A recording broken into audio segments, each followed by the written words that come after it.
नमस्कार।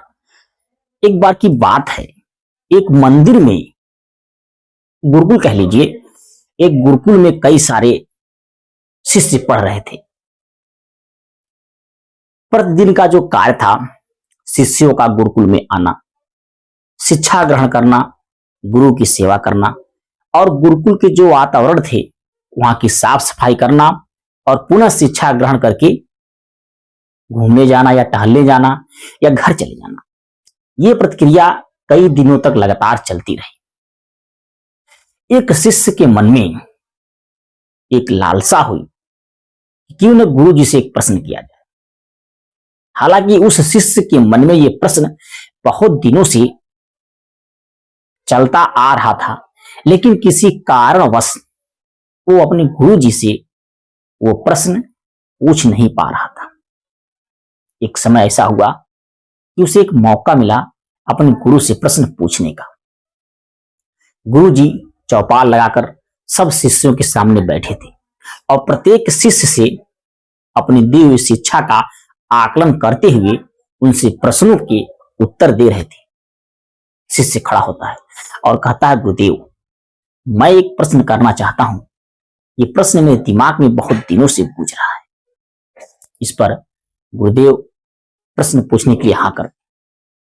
शिष्य प्रश्न पूछता है कि गुरुदेव, मैं ये नहीं समझ पा रहा हूं कि एक सफल व्यक्ति की निशानी क्या है। मैं देखता हूं समाज में कई सारे व्यक्ति ऐसे जिनके पास बहुत सारी दौलत है, लेकिन उनके अंदर संयम नहीं है।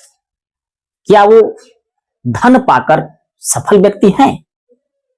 फिर दूसरी तरफ मैं देखता हूं एक व्यक्ति है जिसके पास शिक्षा का भंडार है, ज्ञान का भंडार है, लेकिन उसके पास धन की कमी है। क्या वो शिक्षित व्यक्ति सफल है? फिर मैं देखता हूं एक व्यक्ति के पास पूरा भरा परिवार है, लेकिन उसे संतोष नहीं है, उसे खुशियां नहीं है। तो क्या मैं उसको सफल मानूं? ऐसे कई सारे ऐसे तथ्य मैंने देखे समाज में, लेकिन मुझे ये नहीं समझ में आया कि असल में व्यक्ति सफल कब माना जाए।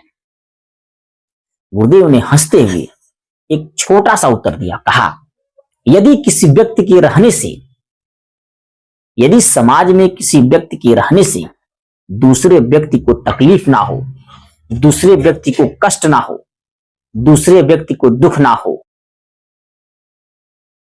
तो समझ लेना आपके रहने से अगर किसी को सुख प्राप्त होता है तो आपके रहने से सफल है, आप एक सफल व्यक्ति हैं।